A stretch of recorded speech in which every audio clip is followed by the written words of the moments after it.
Hi అందరికీ నమస్తే. Actually ఏంటంటే అన్న, చాలా మంది అన్నలు బ్లడ్ కావాలని చెప్పేసి కాల్ చేస్తూనే ఉంటారు అన్న. అది ఎమర్జెన్సీ కేసా రీప్లేస్మెంట్ కేసా తెలియదు.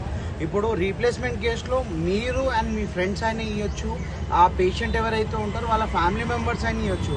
యాక్చువల్లీ నిన్న ఒక కేసు వచ్చింది, ఎనీ బ్లడ్ గ్రూప్ అని చెప్పేసి. అన్న నువ్వు ఇవ్వచ్చు కదా అంటే నాకు భయం అని చెప్పేసి అంటున్నావు.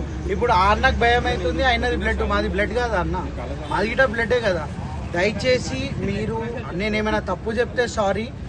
మనము ముంగటోనికి ఇస్తున్నామంటే మీరు కూడా రావాలి, మీరు కూడా బ్లడ్ ఇవ్వాలన్నా. అది గిట మనం ఓన్లీ ఎమర్జెన్సీ కేసు అయితేనే చేస్తాము, రీప్లేస్మెంట్ కేసు అయితే చేయము.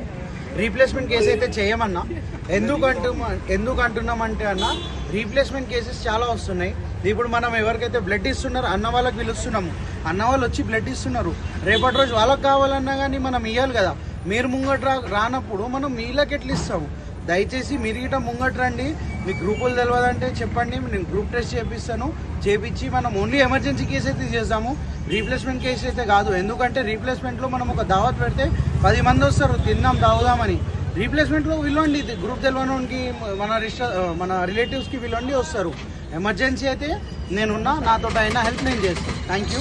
జై హింద్. నేను ఏమైనా తప్పు మాట్లాడితే సారీ. జై హింద్.